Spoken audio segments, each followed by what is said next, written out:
Activities, Recovery, Empowerment, Amber Blanton, COO, and Peer Support Specialist, Brianna Spiteri-Phillips. Welcome to the show. Thank you for having us. Yeah, great to have you here. You folks have recently added some new services, but first we should get our viewers up to date on what A.R.E. is all about. Awesome, thank you. A.R.E. contracts with Lifeways. We provide certified peer support services. We also provide parent support services and drop-in center. What the drop-in center is, we have one in both Jackson and Hillsdale. It is a place for people that have a mental illness and they could go just to hang out for the day. We provide one meal a day. They could do laundry for free. They can access the internet, just a safe place to go. And they have Medicaid billable groups and unbillable groups. Certified peer support services is a person like myself who has a diagnosis of a mental illness. We go out into the community and help others that are currently receiving services.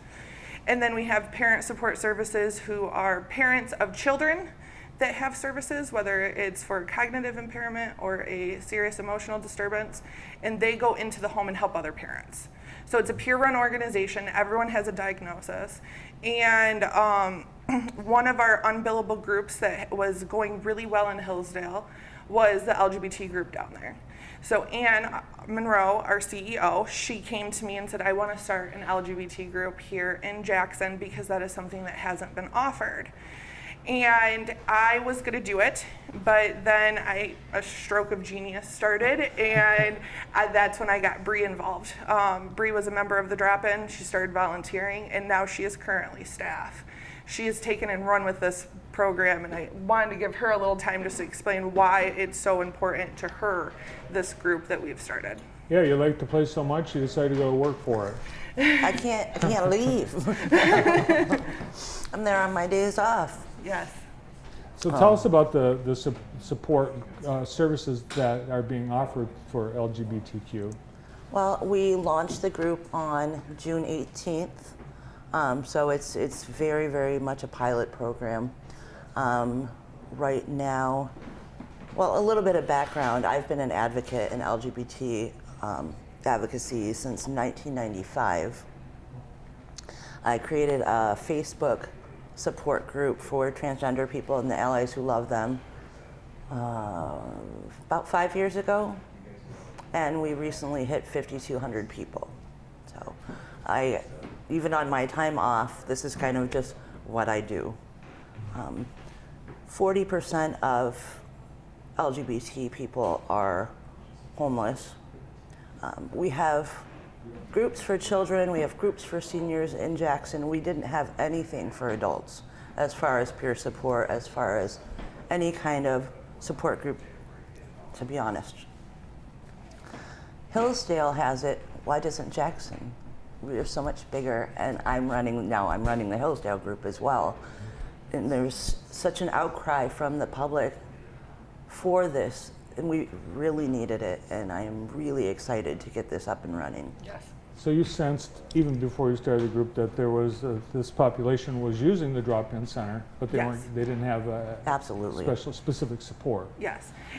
Statistically speaking, there's more LGBTQ people that have a mental health diagnosis than with like the current population. So we see that on a regular basis, and we see that it comes with trauma, it comes with discrimination, it comes with all these different things that affect them mentally.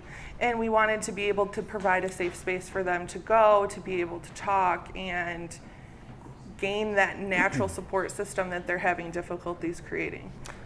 Also, statistically, people of LGBT that have mental illness are the least likely to seek help. And the most likely to commit suicide. Yes. Yeah. Yes. What's been the response since I think it's just been a couple weeks? It's been just 3 weeks, yep. It's been actually a very positive response from the community. Mayor Dobies came to our first meeting and spoke about his support to our group, which we were very grateful for that he came. And so far, it's open to the public because usually our support groups, you have to be a consumer of the drop-in, and this is open to everybody. This is open to the public, it's open to allies and LGBT alike, and so far we've had a very positive experience. I've been to the drop-in center. I've been very impressed with the services that you offer, but it also seems, as I was talking to some of the people that I knew that were there, that they felt safe. This is a safe haven, right? And for the LGBTQ, that's probably another reason to have this kind of a support. Yes. So what's a typical meeting, or how does a group work? Do people come on a certain day at a certain time, or? Our meetings are at 4 o'clock to 5 o'clock on Tuesday, every Tuesday.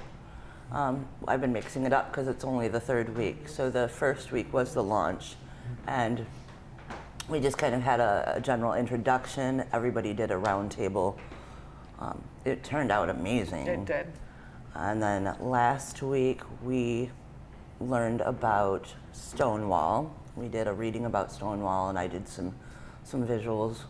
And then yesterday we watched a video, and then after that everybody had a roundtable discussion. So it's been educational as well as support so far. Besides the mental health services that you might be offering this population, the issues you mentioned, discrimination, harassment, those kinds of things too, are there services available to deal with those issues? Is The that part of what you're- roundtable discussions, Okay. if anybody has any issues or questions, I have a number of resources. Yeah, and anybody who has a mental health diagnosis can come into the drop-in center, and if they need more services, we know where to help get them help, like how to go through LifeWays to get more services, whether it's case management, therapy, or anything else. Do people that don't know they have a mental health issue, how do you reach that population? We have had multiple people come down saying we think that we have a mental health diagnosis, but not a formal one. We usually send them to LifeWays, and they get a assessment done, and we go from there. And do you have to pay? Are there any costs for any of the services? No, it's all billed through Medicaid, and so no cost for our services. It's an old house, right? It used to be. Yeah. We're currently at 330 West Franklin, which is right by the Ames Call Center. So we're not an old house anymore, but we used to be in that old house. Yes, I know where you're talking about. Yeah, because that's right. I was at the ribbon cutting when you moved into the new thing. Yeah. Yes. Okay, now I remember. How many people do you serve? Oh gosh, like currently with our drop-in center, just due to our location, we've had an extreme abundance of more people coming through. I don't know the exact number, but I would say well over 500 for Jackson and Hillsdale alone. In the peer services department, I have about a caseload of about 150 for peer support services and probably about 50 for parent support. And for the LGBTQ population that is taking advantage of this group, you mentioned in your press release, it's opportunity for people to meet other people that are facing similar challenges, and that's part of what you're hoping to do. Yes. It's the power of the peer movement. Being able to go in and say, I'm here, I support you, and we want to meet you where you're at because we've been there and we've walked this path before, that has so much power instead of saying, I read this book and this is what it told me to do. Instead, it's saying, let's try what I tried, and we can do this together instead of alone. And if anybody's interested in learning more or dropping in, you can actually visit dropincenters.org. Yes. That's where you're located. Yep. And at 330 West Franklin Street. Yes. Thanks for coming in today. Thank you so much for having us. Thanks for offering these services.